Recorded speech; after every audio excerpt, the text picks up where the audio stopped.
it's really important to try to see this in phases of history, because there's no doubt that there is a kind of Washington consensus, a different kind of Washington consensus that's now formed.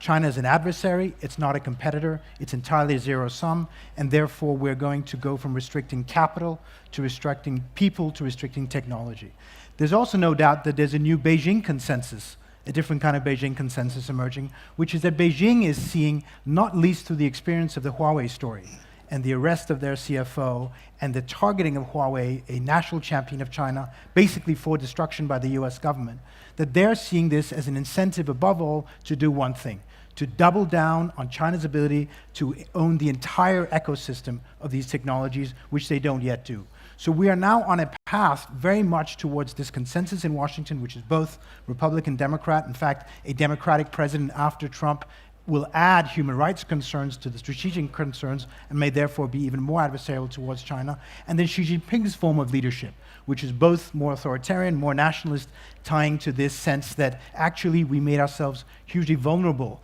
by having this technology chip dependency on the West, and we're going to try to end that. The one cautionary note that I would put to you about these two paths is the notion that the technology piece and the AI piece is remotely as decouplable as people think.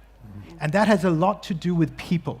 If you spend time, as I do, with technology companies in California, the part that they worry most about with the trade war is not technology restrictions, but restrictions on the ability of Chinese and American scientists to work together.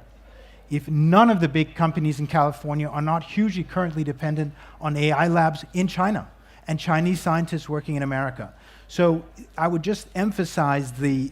genuine technology hard stop, which makes, by the way, a lot of these companies which have huge decision-making power and consequence go to the US government and say, we get it, we get there needs to be further limitations, but just understand what will happen in this kind of decoupled world that you, in this new consensus, think is both necessary and achievable.